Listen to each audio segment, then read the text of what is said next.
Hey guys, welcome to my channel. Today's video is slightly different to what we usually do here on this channel. It's not about a Pajero or putting an accessory on a four-wheel drive. It's about my other passion, which is fishing and kayaking. So as you can see, I've got this this kayak here. I've had it for a couple of years. It's a Pryml Legend fishing kayak, and it's a one-person kayak. I've used it in lakes, in sea, in rivers, everywhere, and I absolutely love it.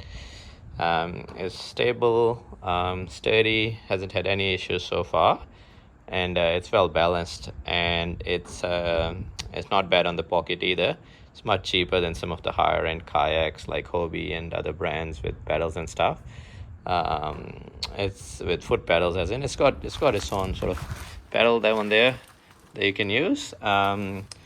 The lake that I fish in is one of the larger lakes here, and I do have to travel a bit of distance to get to my fishing spots or my yabby catching spots, so I end up using a trolling motor for some of the travel. So this video is about the trolling motor setup that I've had, and what I'm planning to upgrade, and the good and the bad of what I have, and what I'm going to do next. So as you can see, I've got a mounting bracket installed here on this kayak, and that bracket goes with this Watersnake electric motor. Now this is the T24S motor. There's two types of motor in this category, a 24-pound thrust and an 18-pound thrust. This is the larger one, the 24-pound thrust. So it does give you a bit more thrust than the 18-pound motor. Draws a few more amps from the battery. But that overall, it's a good motor. It's probably enough for a kayak. The one that I've got now is a 36-pound one.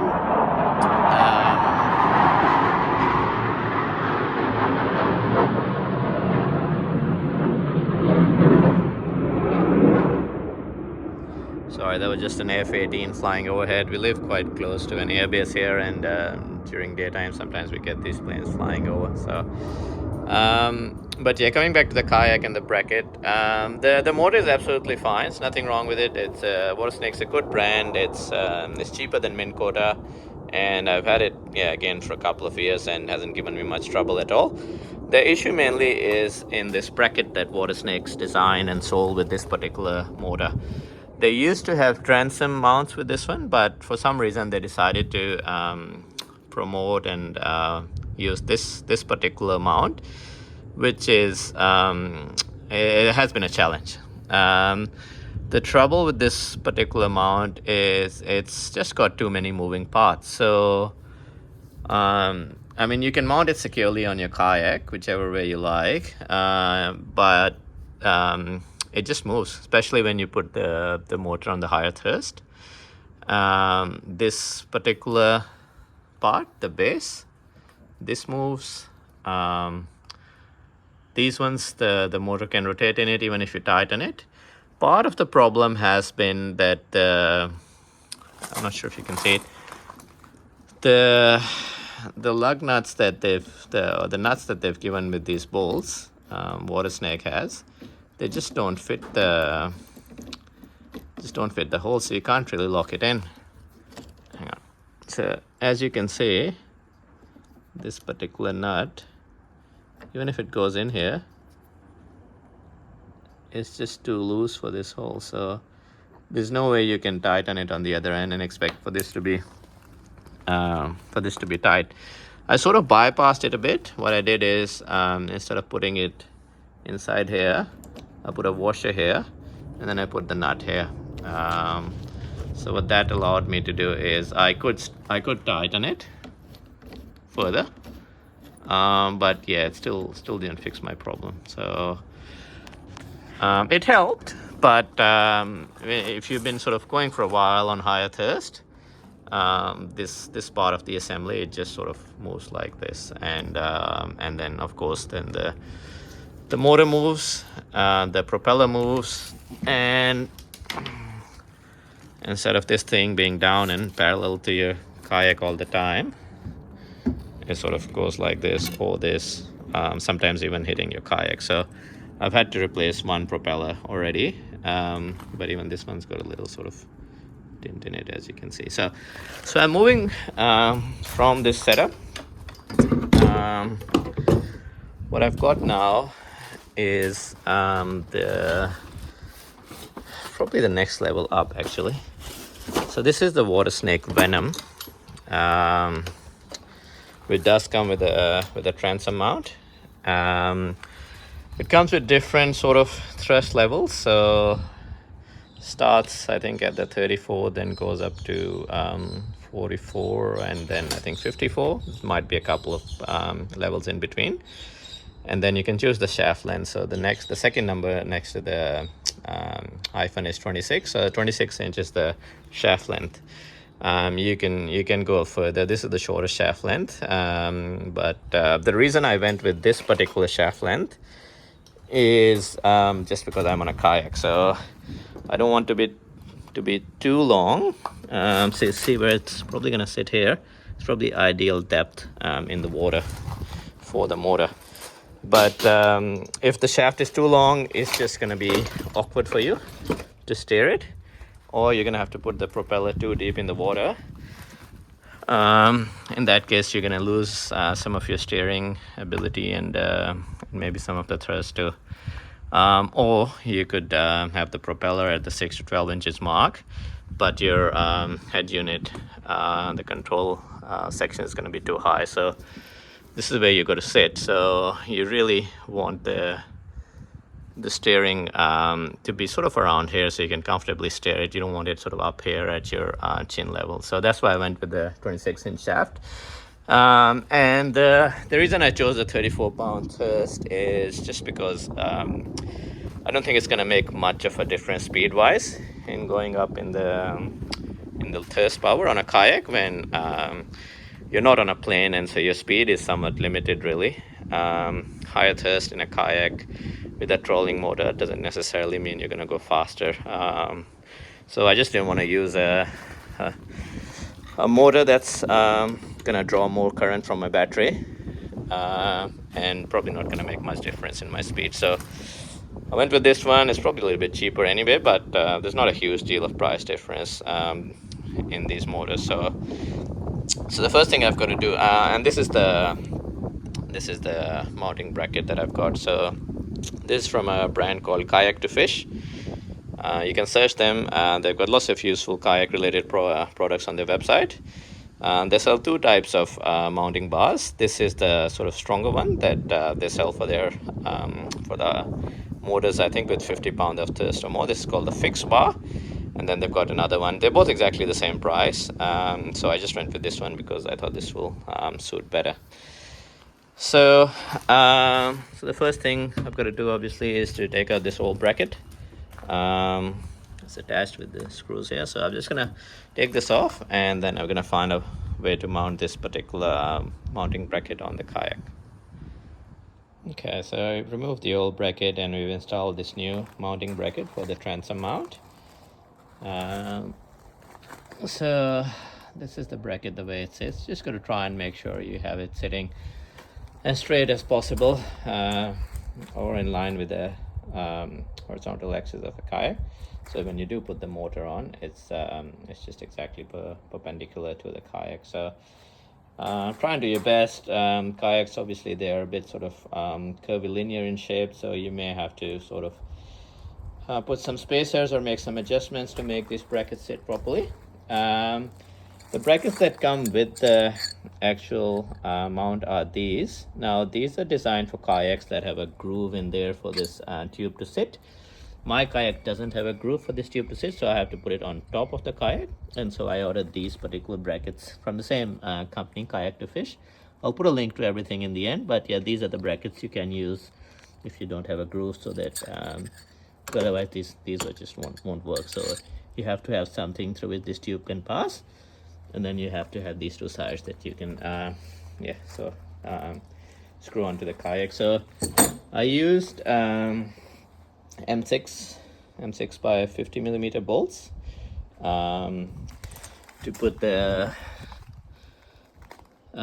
through this tubing and to secure it to the actual bracket. and I used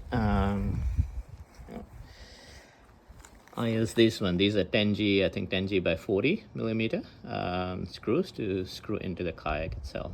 So it's 2 on each side, 4 in total for each bracket, 4 there, and they secure the actual mounting bracket to the kayak itself. And then you use the M6, and the M6 bolt goes through the bracket, through the tubing, and then it goes to the nut on the other end, which is a locking nut on the other side. So once it's all done, it's very, very secure. So I don't think it's gonna go anywhere. See, there's absolutely no movement in it at all. So the next step after this is to just put your kayak, put your motor with the transom mount, and just hook it up to the battery, make sure it's all working. And later on in another video, we'll do a water test as well. Okay, so here we are. We've got the motor mounted on the bracket, and we've got it connected to the battery. So as mentioned before, this is the Watersnake Venom SXW 34-pound test motor with a 26-inch shaft. It's got 5 forward and 3 reverse speeds. It comes with a transom mount, as we've mentioned. Now the way it sort of works is, starting from the top, this is the control unit. Here you've got the handle, and as you rotate it clockwise, you move to the forwards, to the backward speeds, and you move it the other way, and you go to the 5 forward speeds. So this is in the middle right now, it's turned off. So you just sort of rotate it around. The handle itself is retractable, so you can pull it in and out, just for whatever's convenient to you while you're sort of sitting there. You can also adjust the depth. So as you can see right now, just because I've got it sitting here, it's a bit higher than it would be when it's normally in the water. But when you're in the water, you'd obviously drop it down a bit so that the handle is reasonable height to you. The way to drop it down is, there's this little screw here. You just sort of unscrew it, and to move it up and down, and then just screw it back again.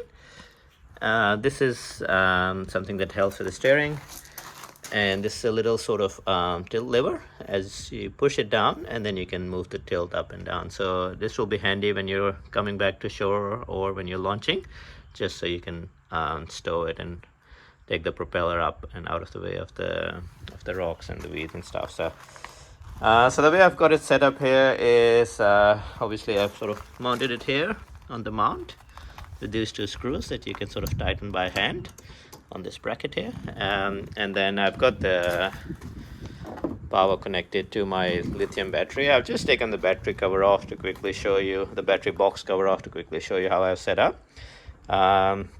So I've got a circuit breaker here. It's very important to have a circuit breaker with a trolling motor, because whatever you do, you don't want to damage the motor with any sort of extra current. Sometimes if you're going a bit, the motor is using a bit more power, like it's going through weeds or rough water, or it's stuck somewhere, it can draw extra current, and you just want to have a circuit breaker there, preferably a waterproof one, a marine one. So in that case, the circuit breaker will trip off, and you won't get any damage to the motor from the extra current. So the top speed with this particular model, it draws 34 amps of current. So Watersnake's recommended a 50 amp circuit breaker, which is what I've got here. You can buy a Watersnake brand one, or you can buy a generic one. This one I got from Battery World here, and we've got it sort of hooked up to the battery with an Anderson plug. And I've changed the alligator clips of the Watersnake motor to Anderson plug as well. So it's a lot more secure connection. You just sort of connect it directly to there, cover the battery box, so we'll just do a quick demonstration. I'll just move the circuit breaker in so it's ready to go. So we'll show you on top how many volts we've got, 13.8, and yeah, we'll just sort of try and run it. So this is the lowest speed, and then you sort of go up.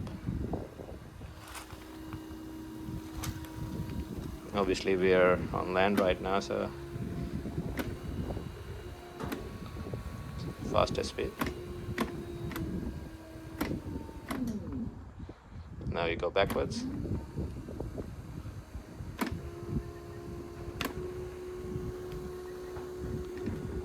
So I will do a water test as well, and I'll make another video to show how I go when it's actually in the water and how it performs, especially with this bracket, how stable it is. And I'll upload it on my channel, but for now this is just a quick video as to how you can set it up on your kayak. So as I said, my kayak is a sort of a simpler one that doesn't come with the groove for the bracket bar, so that's why we had to use these particular brackets. But yeah, you can do it, you can make it nice and secure, and then you can mount your motor onto it. So so that's it. Yeah, but yeah, just make sure that you get a decent sized battery for it, because with the top speed of 34, with the top speed drawing 34 amps of current, you probably need at least a 100 amp hour battery, preferably a lithium one. Got a 120 amp lithium battery here. So yeah, that's it, guys. Thanks for watching. This older bracket I'll probably put up for sale now on Facebook.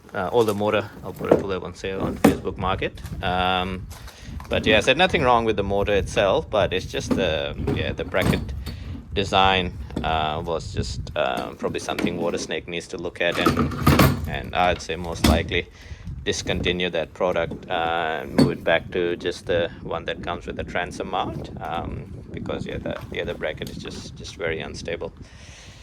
So that's it. Thanks for watching, and hope you liked the video. If you did, please like and subscribe, and as I said, I will upload another video when I go in water, probably in the next week or two, and show you how the motor performs. Thank you.